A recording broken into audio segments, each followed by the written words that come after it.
Welcome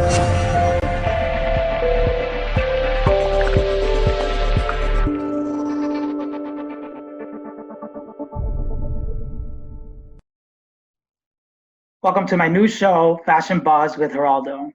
Today, on my very first episode, I bring to you from Celestino and Project Runway Season 18 finalist, Sergio Guardarrama. Welcome to Fashion Buzz with Geraldo.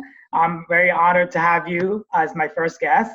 And I did a little intro, so please go ahead and tell us about who you are. Tell us more about Sergio Guardarrama from Celestino and Project Runway Season 18 finalist. So my middle name is actually Celestino, so that's where the name of the line comes from. I've always just been fascinated how clothing changes people's perspective. Like if you put something fabulous on, like it makes you feel empowered. It kind of changes your day and how you approach it. And a lot of fashion has been very political in the way that it has challenged like social norms throughout time, with like women's rights, LGBTQ rights, and just how we view one another as human beings and how we express ourselves. And a big part of that is fashion. That is very true. And when you were saying that, what came to mind was when I was studying at FIT, one of my classes, I think fashion history of fashion, they brought in politics and how powerful fashion really is and how involved fashion really is in the world. I was like blown away. I was like, what?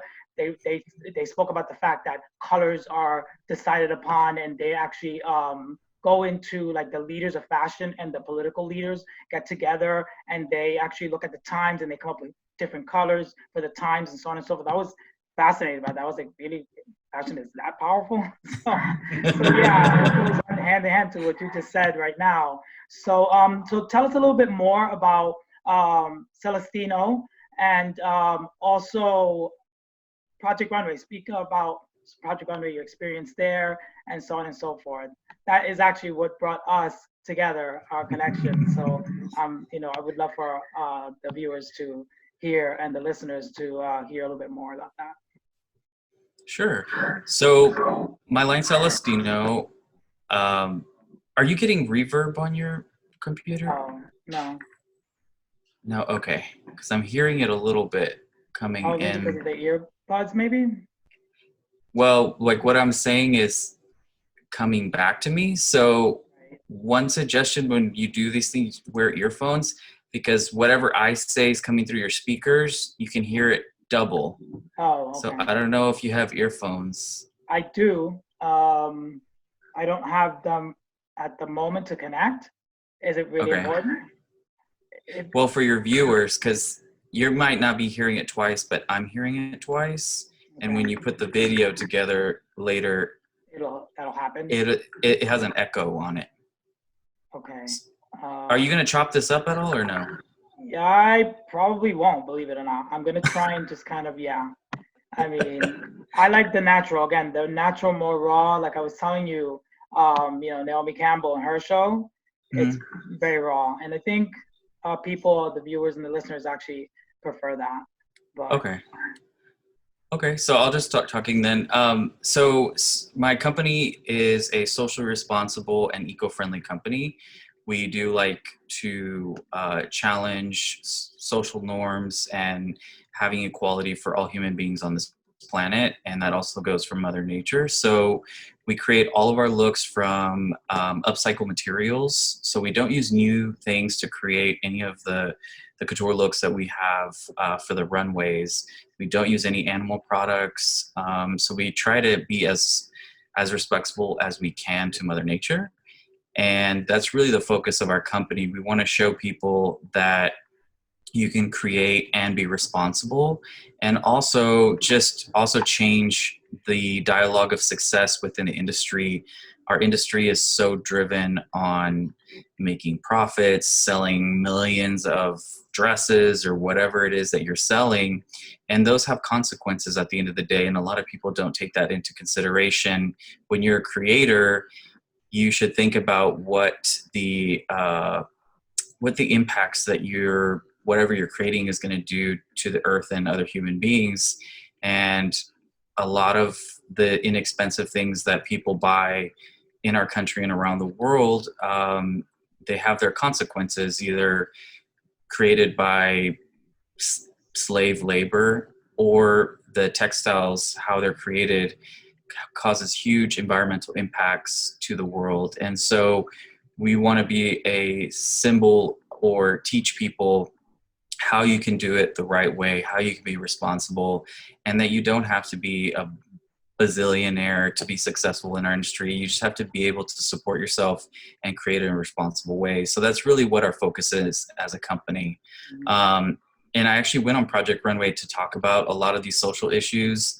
Sometimes they were presented, sometimes they were not, sometimes they were turned into different things. And really that was the only reason that I went onto Project Runway. I could have gone home week one and I would have been fine with that.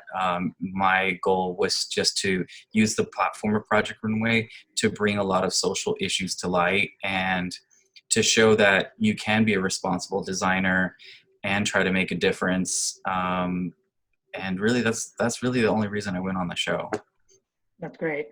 So a few things. So you're talking about, socially conscious and upcycled and all of that.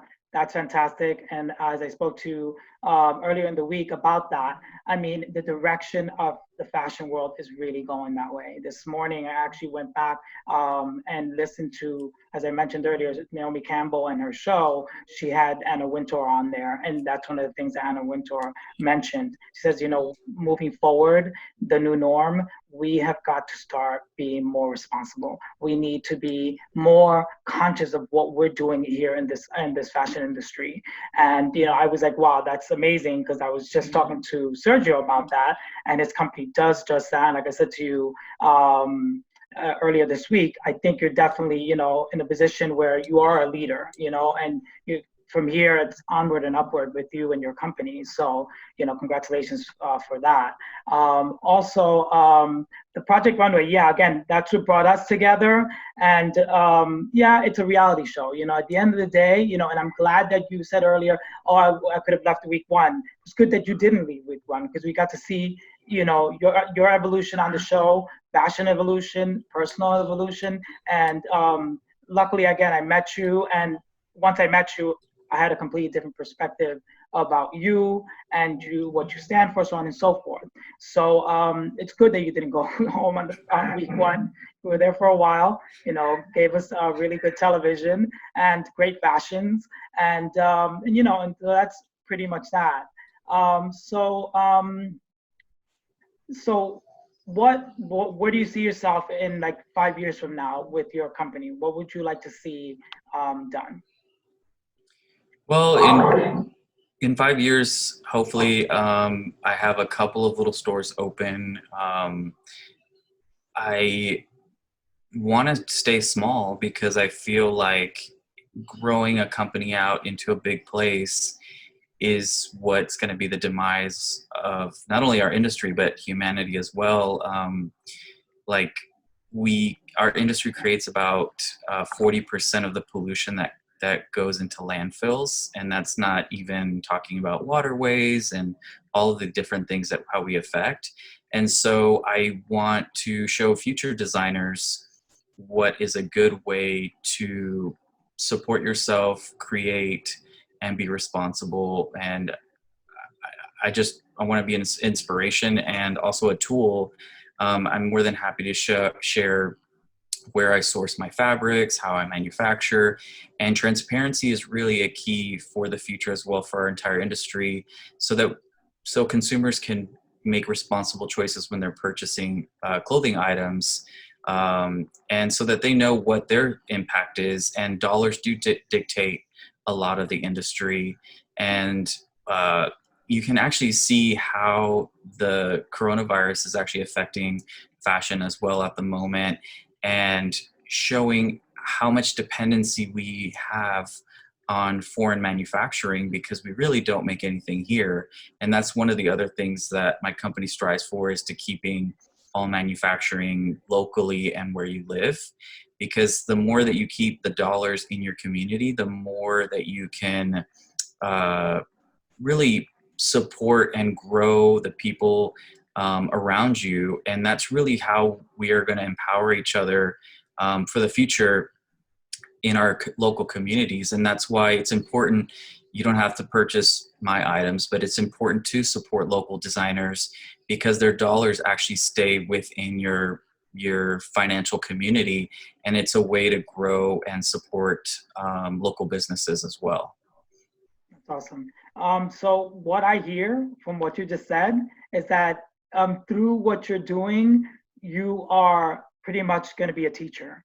I mean, aside from being a leader, you're going to be teaching all, like you said, young designers this new way, which is pretty amazing. I mean, we don't give our teachers enough credit and, the merit they actually deserve, because teachers are everything. I mean, we learn from teachers, so that's really something admirable, and that's really great to hear. Tell us a little bit more about what you're doing right now. You mentioned a little bit about COVID and how fashion is impacting this pandemic that we're actually in right now. I know you told me earlier this week that you've done few different things with that. You've done some masks, and you're also working with New York's mayor's wife on some project. Can you tell us a little bit more about that, please? Sure. So we have been sending out masks to hospitals around the country and just helping as much as we can with what we can do for the pandemic. It's also Sexual Assault Awareness Month, and each year we participate on a program here in New York. It's called Denim Day NYC, and with another amazing organization called Steps to End Family Violence. And this year we created a cape using artwork that the kids created to kind of have conversations about sexual assault awareness and what that means to younger people, because having that conversation at a younger age is key to stopping situations like that within our city, within our country, and around the world. It's about educating on how to have responsible and productive relationships with one another, and just furthering the conversation of how we should just treat our fellow human beings with respect, love, and kindness. And so we created this really cool denim couture cape. So it's actually today's Denim Day. And I'm wearing my denim in solidarity. They're doing like an online walk in an essence, because you can't really interact with everybody, but usually they walk across the Brooklyn Bridge to City Hall. And it's thousands of young people that maybe have been affected by this topic or domestic violence. And so it's a day of just having conversations of responsible relationships. And we want to contribute to that conversation and expand it to younger people, because they're going to be the future of how productive relationships should go. And I think that's something that we should be talking about. Oh, that's awesome. That's really great. So the mask you're sending out, mask that you made yourself, correct? Mm-hmm. That's incredible. We worked with Supima Cotton Company. They're a great organization that produces a lot of this very, I guess, the most luxurious cotton within the United States. So a lot of the farming is actually from Texas and other southern states that this organization represents. And that's something that I like supporting, because they are producing these things in the United States. And farming is a key thing for our country to survive and move forward with. So they supported us in providing some of the fabric, and then we get requests from hospitals, and also was working with FIT as well, because they have direct contact with a lot of hospitals that are in need of the masks as well. That's awesome. So now you just mentioned Texas. don't you work with someone in your company, Celestino, and that happens to be from Texas? Well, Kate and I are actually both from Texas. I'm Oh, from okay, Austin. okay, Yeah, so right. I grew up in Austin, Texas. I love Texas. And Kate's from a really small town in Texas called Canadian, Texas. And we together kind of run the entire show. And I also want to show people that you can do it yourself. It's a lot of hard work. But if you are passionate about what you're doing and you love and it makes you happy, um, I mean, you can pretty much do whatever you want. I want to inspire people that they can make a change with what they love to do. All right. Oh, that's awesome. So yeah, so Kate, so on Project Runway, on the finale, during the finale, you actually got engaged, didn't you? Yeah. So Kate, are you married? Are you guys married? I don't know the answer to that question. I know you guys are together. You engaged still? Or you married? We're still engaged. Cade wants a pretty big wedding, Oh, nice. so we'll have to take some time to plan that one out. But Cade, we're kind of like the polar opposites. I actually don't like attention at all. I like creating my work and letting it speak for itself. And I don't know, I'm very introverted, and Cade's very extroverted. He loves attention. And so the one thing that he asked me, he's like, if you ever ask me to marry me, it has to be like a big to do kind of thing. So I thought Project Runway was a big enough platform for him. Yeah, same. And he's definitely the person that I'm going to spend my life with. So we just have to start planning all of this out once the COVID pandemic is in a better place. Let's put it that way. Yeah. Well, congratulations once again Thank for you. that. And so tell us a little bit more about, so it's interesting because you just said I'm more of an introvert, you said, right? Hmm. But on TV, you were not an introvert. On TV, again, you were out. In fact, you came across as a little bit, I'm going to say, lack of a better word, um, I want to say arrogant to a certain degree. But again, when I met you, I was like, that's not who he is, which is interesting. Again, reality TV, blah, blah, blah, right? So explain to me or explain to us this introvert, because again, it didn't come across much on television. Yeah, so I spend most of my time just creating. And when you're in a situation like a TV show, it's actually like hours and days and weeks of filming. And so things that you say one day can be put with something that you said in another day. And you really don't have control over how you're presented. Um, and that's the character they chose. I am very confident in what I do. I am an expert in what I do, and um, I've been doing this for almost 20 years. And so I went on there, like I said, just to talk about social issues and using clothing as the vehicle for that. And I don't think they knew what to do with me, so they stuck me in this place of um, Arrogant, I don't cocky, know, yeah, arrogant, I cocky would say person. villain. But I mean, I never once said that I was better than anybody. Right. And what they did not show is how much I helped every single person throughout the competition. And you can ask anybody that participated that I was always open and willing to help anyone, no matter, because I honestly didn't care about the competition aspect. I know I can make beautiful clothes, and I used it differently, and I don't think they knew what to do with me, honestly. Right. Well, they didn't focus on how good you were to the other contestants, but they did show snippets of that. And there were times that some of them were saying, I think it was one or two, I can't remember the names right now, but they did say, that you were helpful. I remember that along the way. But anyway, with that said, let's talk about your fall winter looks. My two favorite were look 6 and look 7. Look 6, I mean, spectacular. When that gown came out, I mean, I was blown away. It was spectacular. I love what you did. Were those actually those diamond shape? Were they what exactly were those? Were they sequins? How did you get that on the dress, and what exactly were they? So they're actually reflective plastic Oh, wow. pieces to mimic the icebergs. So the entire collection was talking about what humans are doing to the Arctic Ocean.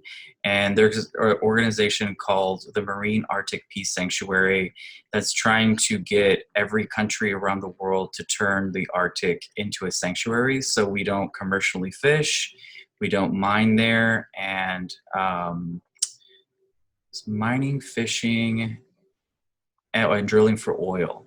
And if we keep those three things out, what people don't know is that 50% of the Earth's oxygen is actually created by the phytoplankton in the ocean. And if we kill off that, we're going to suffocate. And it also actually controls the climate of the planet. The Arctic Ocean actually controls all of that. And so we're very tied to it. And this organization is trying to honestly save humanity, because there's a lot of greedy people that want it to melt so that they can exploit the resources up there on purpose. And we need to have that conversation and call out the people that are drilling, mining, and commercial fishing up there, because we're causing our own. We're going to be causing our own demise if we keep going the way that we are going. Wow. Yeah. So that particular gown, did you do everything by hand with that gown? Because I saw the Yes. reflective diamonds. They had fringe on the outside of it, correct? Well, so those are just thousands and thousands of yards of handmade fringe. Unbelievable. Um, and yeah, you have to sew the whole dress by hand just because of how delicate it is. And it weighed a ton. Like, the thing is super heavy, but it looks Yeah. very light. Yeah, it does actually. That's amazing in itself that you had this heavy dress on this young lady, and it weighed a ton, but she looked like it weighed like a feather. It was unbelievable. I mean, I was in love with that gown. When I saw that, I was like, what? I mean, the detail, the workmanship, Sergio, is at another level. You did ombre, you did those diamond shaped reflective plastic.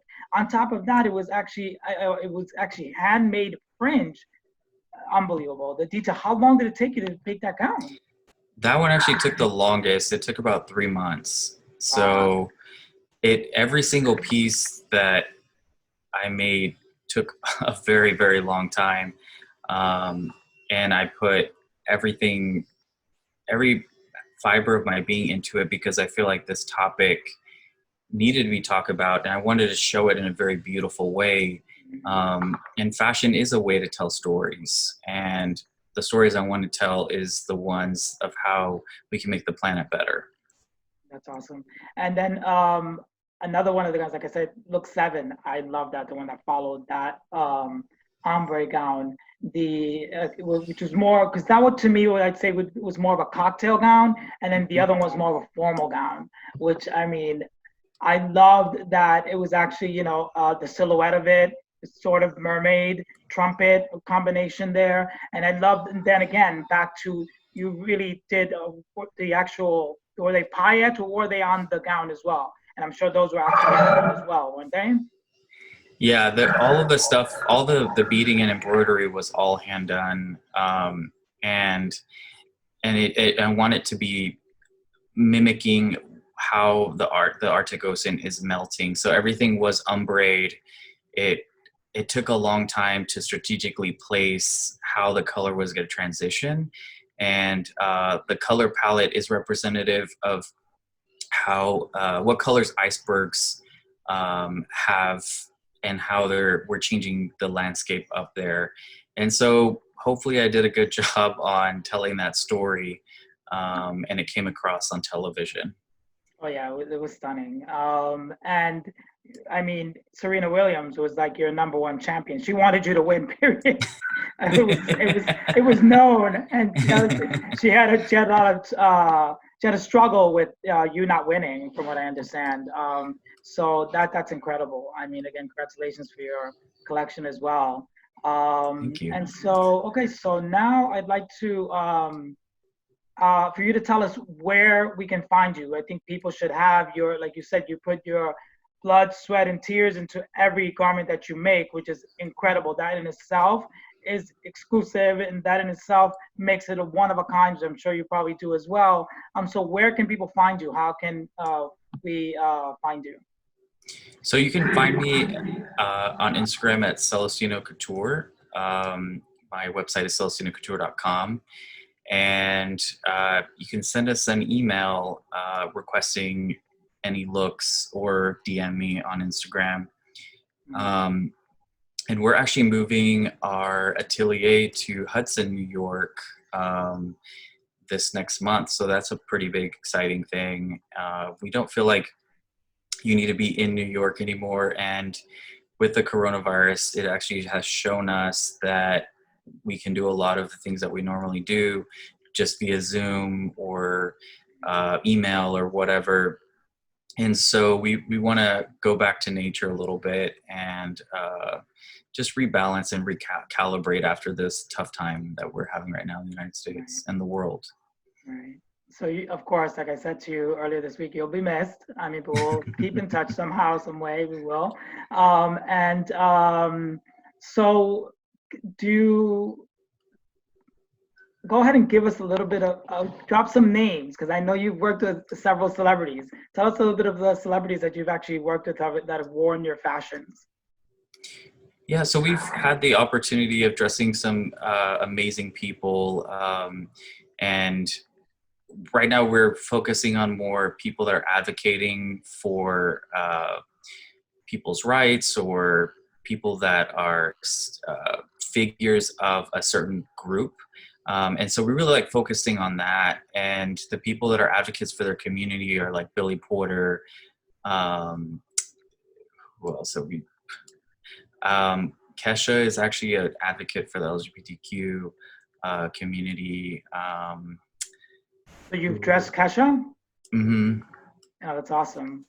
Also Yeah. from Pose, with the India Moore is a great advocate for the trans community. awesome. I don't know, we've dressed a lot of The people. girl that worked with the singer Moby. Oh yes, yeah, she has the most beautiful voice on the planet. And yeah, our future, honestly, we're trying to focus on people making a change. So the person that I would love to dress would be Alexandria Ocasio-Cortez, but I don't know in the political position that she's in if she can even like You can always reach out. I don't think you can. Well, I think it's against the law to Oh, really? to lend them stuff like that because it can be misconstrued So maybe you for can a just gift favor. her. Well, you can't even do that because Oh, really? that might get her in trouble too. So maybe I don't ever want her to leave office, but that's definitely somebody that or Greta Thunberg. Are you familiar with Greta Thunberg? Or No, I think I don't think Thunberg. so. Okay. She's a 16-year-old that's fighting climate change right now. She's from Sweden, and like I mean, she's now like a figurehead of how to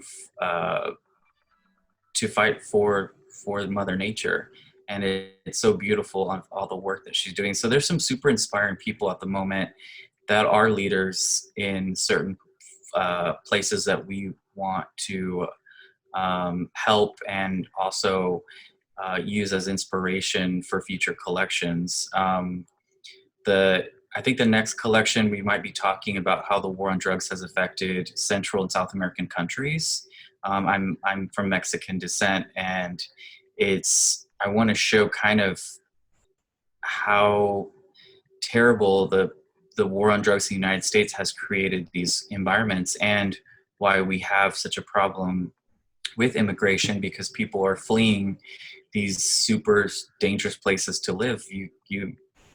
They're not even allowed to live normal lives because of the drugs that people use in the United States. And somehow we've been trying to fight this thing for 40, 50 years, and they've been trying to do it the same way, and it's just causing more problems. So we need to come up with a better solution. And there's a lot of countries in the world that have solved their war on drugs, and it's not that hard. Okay. Oh, well, that's awesome. Thank you so much for your time, Sergio. I'm actually honored to have you once again as my first guest. Thank you for taking your time out of your day to speak with me. I know you've got a lot of things going on. I wish you all the best, continued success, and as I said earlier, onward and upward.